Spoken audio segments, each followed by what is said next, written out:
Yo, what's going on, Headliner Nation? Welcome back in to the Fantasy Headliners. Kyle here, the tight end whisperer himself, with some tight end news this evening, finding out that it sounds like Minnesota will be moving on from Kyle Rudolph, which means Irv Smith Jr. season is officially underway. Now, over on Twitter a little bit ago, I did make a little bit of a comment and said, hey, we want to be careful with this, all right? We've all been, there probably isn't anybody in the industry that's going to say, I'm not high on Irv Smith Jr. this year. I mean, everybody's going to be ready for it. Irv Smith Jr. is not going to be a sleeper, okay? He's not a sleeper this season because everyone's going to be all over him, okay? So don't let anybody out there trick you with that type of talk.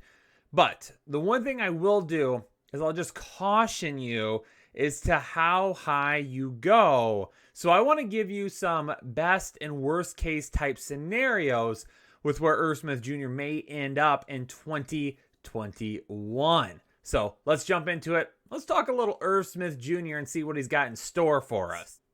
In 2020, we did see a little bit of a progression forward for Irv Smith Jr., which when you're talking about tight ends, this is typically the time that you see that progression start to take place, okay? It can take a couple of years. There's not very many tight ends that come into the league right away and boom, they've got it, right? It takes a little bit of time.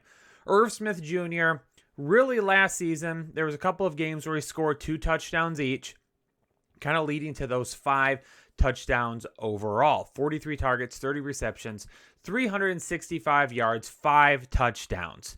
So he's going to have to take quite a leap from those numbers moving forward to probably hit where a lot of fantasy owners would like to see Irv Smith Jr. finish. Now, is it out of the question? No, it's not out of the question that we see these numbers go even higher. But how much higher will they end up going?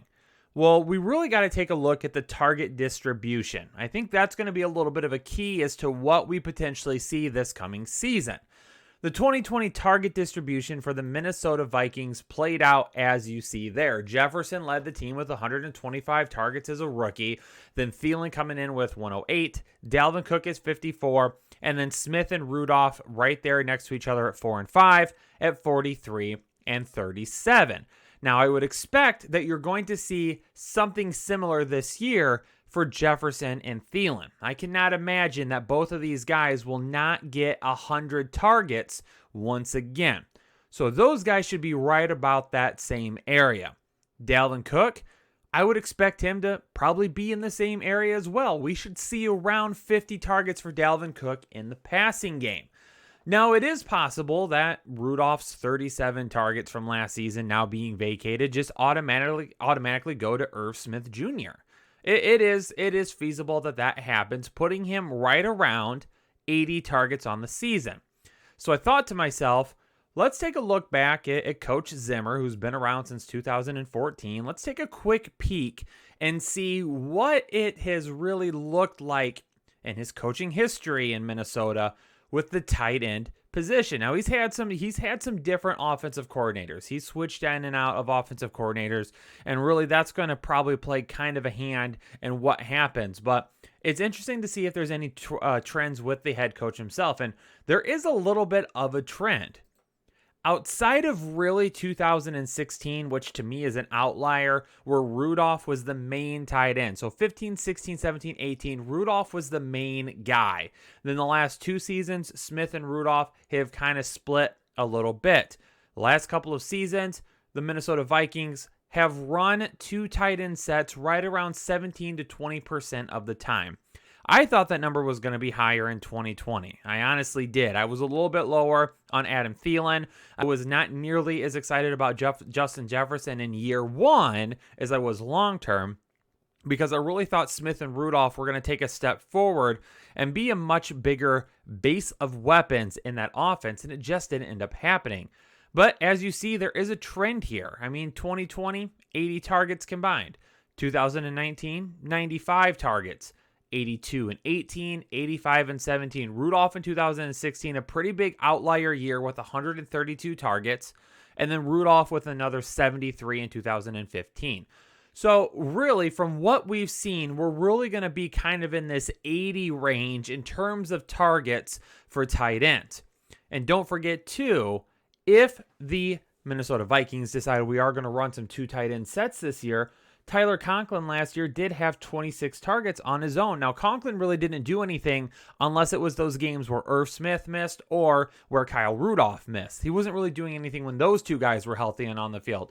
But in the times that he was on the field, Kirk Cousins looked his way a little bit towards the end of the season. Nothing fantastic, nothing I'm too worried about. It's just something that I want to throw out there and have you keep in mind. So he'll be that 2 tight end guy again, and maybe we do see kind of a distribution going back to what we saw those targets last year, where you see, going back here a slide, Justin Jefferson, Adam Thielen, Cook, and then Smith and Rudolph. You know, with Tyler Conklin, he does see 26 targets next year. Does he see a little bit of a bump in his targets potentially? It is possible. Now, I'm just trying to play devil's advocate with all of you, okay? This is the time of year where things run rampant and people go crazy about, oh, this is where I see people going and this is what I see happening, blah, blah, blah, okay?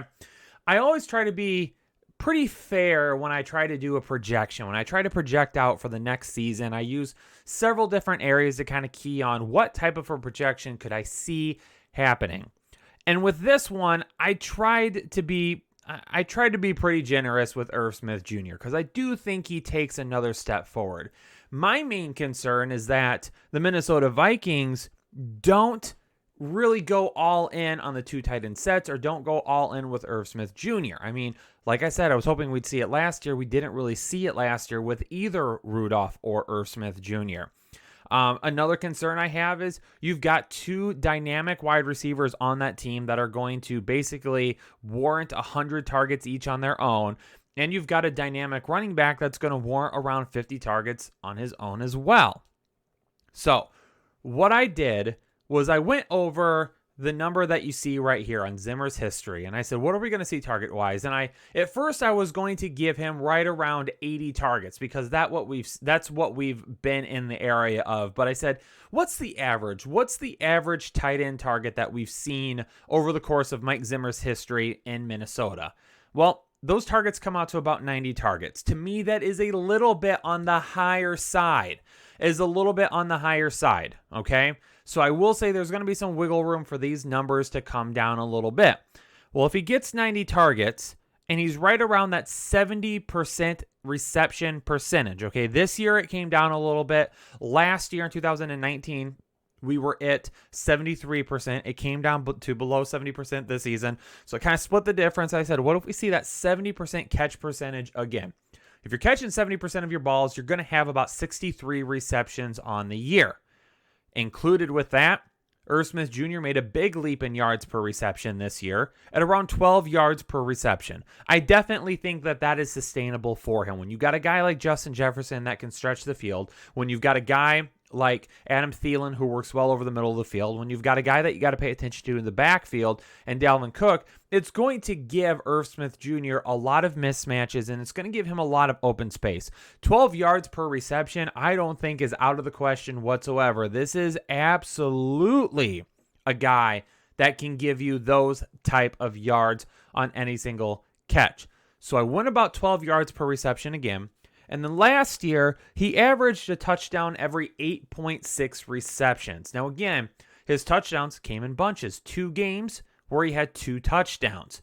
Right there, that tells you. And those 5 touchdowns what we saw last year were over the course of 3 games. We've got to see a little bit more consistency with him not only being used in the end zone, but him being targeted in the red zone itself. So at the goal line and in the red zone, some of those bigger plays. So I stuck with that, and I said, okay, let's say that we still maintain every 8 receptions that Irv Smith Jr. is going to score a touchdown. Again, this is a lot. This is being generous.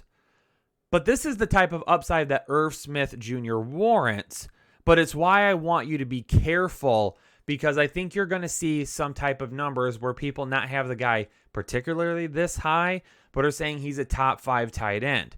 So if you take all that information I said and you put it together, In 2021, that would give Irv Smith Jr. 90 targets, 63 receptions, which again is around that 70% mark, 756 yards, 8 touchdowns, and 155.1 fantasy points in half PPR, making him the tight end 3 among tight end scoring in 2020. That's absolutely insane. I don't think Irv Smith Jr. is the tight end 3. That's really high. What I am saying is that we need to take a step back and be careful and realize that tight ends in Mike Zimmer's system around 80 targets. So those targets come down a little bit. Those receptions come down a little bit. Those yards come down a little bit. The touchdowns, I think he can get there. I think we're looking at anywhere between 8 and 10 touchdowns. If those things come down, you're going to chop off anywhere between about 10 and 20 fantasy points. It's going to push him back more towards being like a tight end 8. I think that's a reasonable expectation for Irv Smith Jr. I've got absolutely no problem with anyone that think Irv Smith Jr. is going to be a mid to late tight end 1. You can make a case for it like I just did, okay?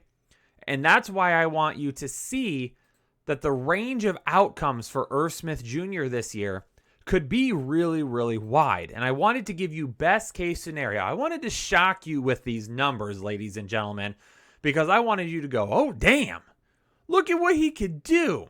But then that's why I want you to dial it back a little bit. And I want you to realize that those 90 targets might not be realistic, again, in a system that has Justin Jefferson, Adam Thielen, that runs the ball an awful lot, that gives targets to Dalvin Cook as well, and that could potentially use 2 tight end sets still about 20% of the time, meaning that Jack Conklin could still be around that 30 to 40 targets.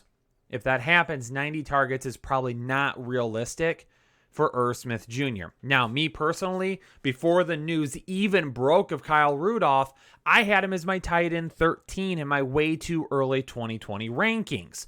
So, he's going to be bumped up. Is he going to go above Logan Thomas? Yeah. Is he going to go above Evan Ingram? Yes. Is he going to go above Mike Gesicki? Yes. Is he going to go above Dallas Goedert? If Dallas Goedert's that high, only because we don't know about Zach Ertz. Zach Ertz probably staying now. But for Dallas Goedert, is he going to go above Dallas Goedert? Yes, he is. For me, that's going to put him right around tight end 9. And then you could go even a little bit higher if you wanted to put him above Noah Fant, if you want to put him again above Robert Tonyan. Tonyan and Irv Smith Jr., to me, those are two guys that seem very similar, that we're going to be hoping for the volume to be there, but a lot of their value is going to be based on touchdowns. And that's why I think those two going together actually make a whole lot of sense, because I think that's what we see in 2021 is kind of a similar type of stat line where their touchdowns really push their fantasy points up. And maybe there is a weekly struggle to hit that type of volume that makes them consistent on a weekly basis. So, ladies and gentlemen, there you have it. Let me know down in the comments below, what are you thinking?